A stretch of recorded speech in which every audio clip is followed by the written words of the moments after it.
आज हम लोग आपकी कक्षा 10 की बोर्ड की परीक्षा में हिंदी विषय में कवियों के जीवन परिचय पर आधारित पूछे जाने वाले प्रश्नों के बारे में विस्तार से जानेंगे। हम लोग जानेंगे कि कवियों के जीवन परिचय पर आधारित प्रश्न किस तरह से पूछा जाता है, इनका उत्तर कितने शब्दों में देना होता है, इस पर कितने अंक निर्धारित होते हैं और इसका उत्तर कैसे लिखा जाता है। तो चलिए सबसे पहले हम लोग यही जान लेते हैं कि कवियों के जीवन परिचय पर किस तरह से प्रश्न पूछा जाता है।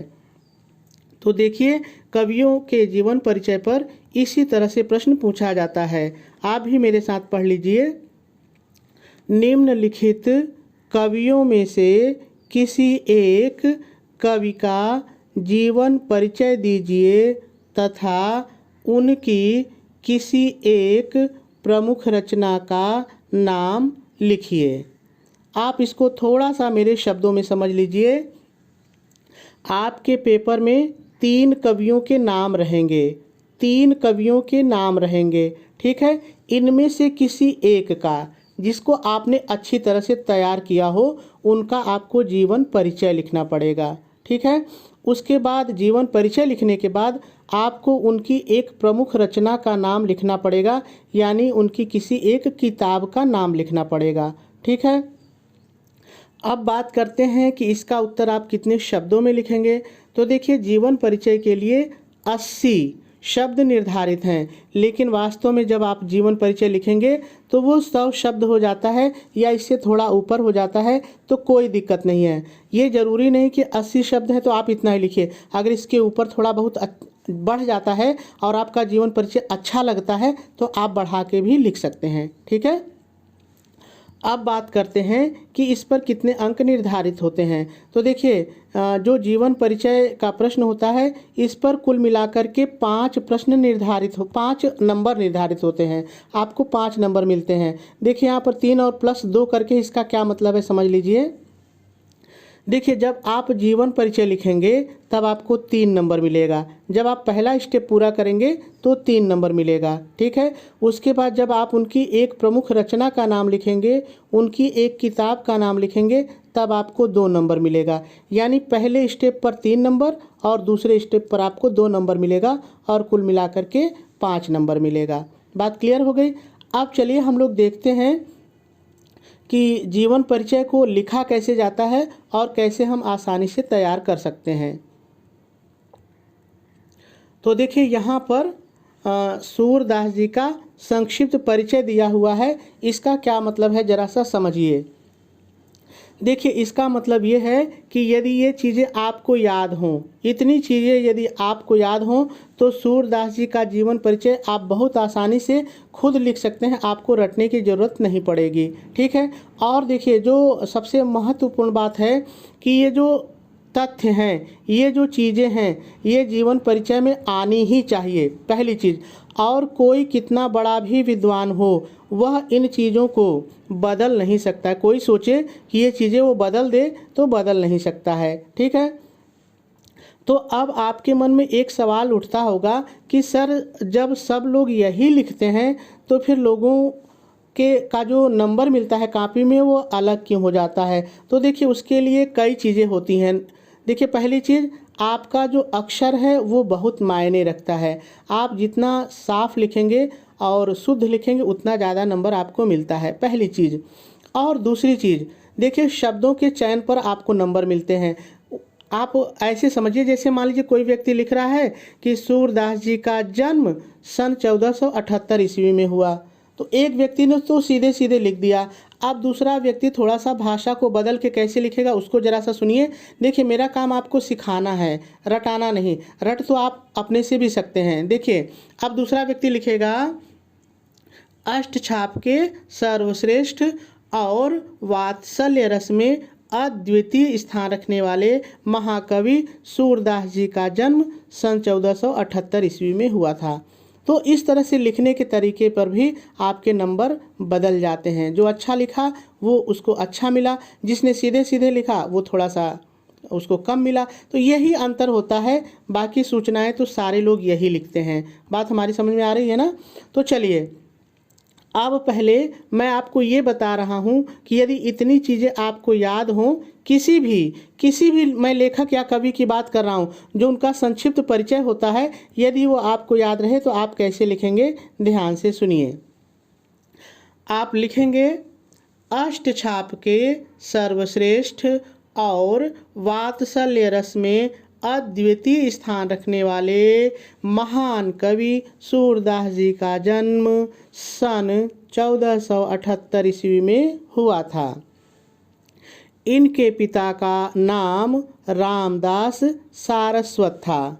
सूरदास जी के जन्म स्थान के बारे में विद्वानों में मतभेद है, जहाँ पर कुछ विद्वान इनका जन्म आगरा से मथुरा जाने वाली सड़क के पास रुनुकता नामक स्थान को मानते हैं, तो वहीं पर कुछ विद्वान इनका जन्म स्थान दिल्ली के निकट सीही नामक गांव को मानते हैं। चलिए आगे सुनिए। सूरदास जी के जन्मांध होने के बारे में भी विद्वानों में मतभेद है, जहाँ पर कुछ विद्वान इन्हें जन्म से अंधा मानते हैं, तो वहीं पर कुछ विद्वानों का मानना है कि सूरदास जी ने जिस तरह से श्री कृष्ण की बाल लीलाओं का वर्णन किया है, वैसा कोई भी जन्म से अंधा व्यक्ति नहीं कर सकता है। ठीक है, आगे सुनिए। सूरदास जी को बचपन से ही भगवत भजन में रुचि थी। इनके एक पद को सुन करके स्वामी वल्लभाचार्य ने इन्हें अपना शिष्य बना लिया और गोवर्धन पर्वत के पास बने श्रीनाथ मंदिर में कीर्तन करने के लिए रख दिया। स्वामी वल्लभाचार्य के पुत्र विठलनाथ ने कृष्ण भक्ति के 8 कवियों को मिलाकर अष्टछाप नामक संगठन बनाया, जिसमें ये सर्वश्रेष्ठ कवि के रूप में थे।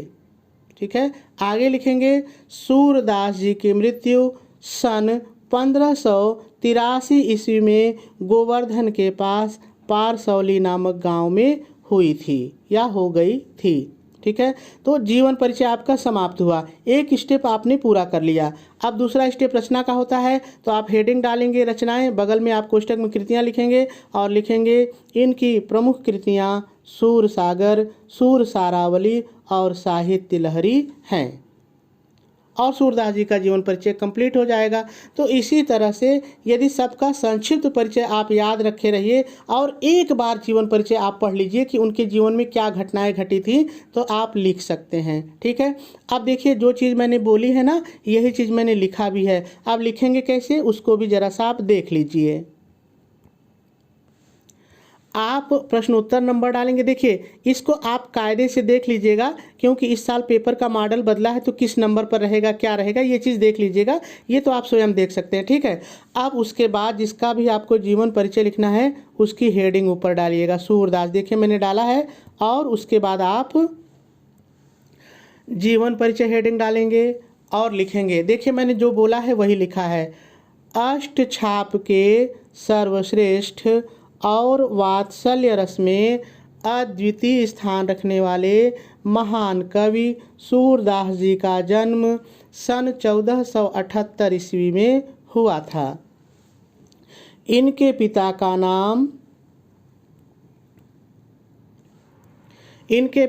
नाम रामदास सारस्वत था। अब देखिए जितना संक्षिप्त परिचय में जो चीज़ें थी ना, उसको आप हाईलाइट कर दीजिएगा, तो आपका जो जीवन परिचय है वो और अच्छा लगेगा। हाईलाइट का मतलब उसको आप काले रंग की पेन से लिख दीजिएगा। ठीक है, तो एक और आकर्षण बढ़ जाएगा आपके जीवन परिचय में। तो रामदास सारस्वत था। इनके जन्म के संबंध में 2 मत प्रचलित हैं। पहले मत के अनुसार इनका जन्म आगरा से मथुरा जाने वाली सड़क के पास रुनुकता, देखिए इसको भी मैंने हाईलाइट कर दिया है, रुनुकता नामक स्थान पर हुआ था।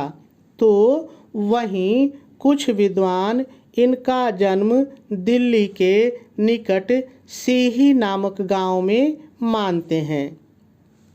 सूरदास जन्मांध थे, इस विषय पर भी विद्वानों में मतभेद है। जहाँ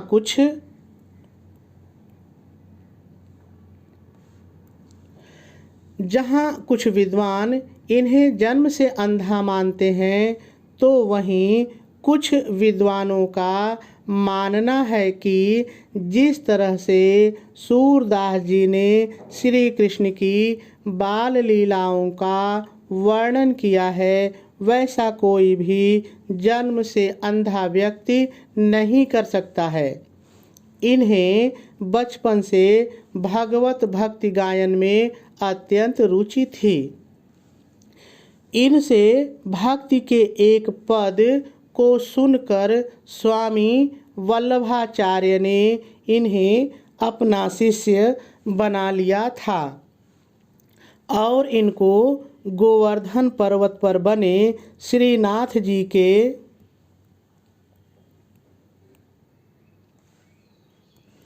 मंदिर में कीर्तन करने के लिए रख दिया था। श्री वल्लभाचार्य के पुत्र विट्ठलनाथ ने अष्टछाप के नाम पर सूरदास सहित 8 कृष्ण भक्त कवियों का संगठन बनाया था। सूरदास जी इसके सर्वश्रेष्ठ कवि थे। इनकी मृत्यु गोवर्धन के पास पारसोली नामक गांव में सन 1583 ईस्वी में हुई थी। अब आप हेडिंग डालेंगे रचनाएं, बगल में लिख लेंगे कृतियां और डैश डाल करके लिखेंगे सूरदास जी की प्रमुख रचनाएं इस प्रकार हैं। अब देखिए, आपको एक ही लिखना है, तो आप चाहे तो एक ही लिखिए, लेकिन 2-3 लिख दीजिए तो और अच्छा ही लगेगा, कोई दिक्कत नहीं, उससे नुकसान नहीं है। तो आप लिखेंगे सूरदास, सूरसारावली और साहित्य लहरी। आप चाहें तो केवल एक ही लिखिए, क्योंकि प्रश्न ने एक ही कहा है। ठीक है, तो मेरे ख्याल से आपको बात कुछ न कुछ समझ में आई होगी और आपको जीवन परिचय तैयार करने में मदद जरूर मिलेगी।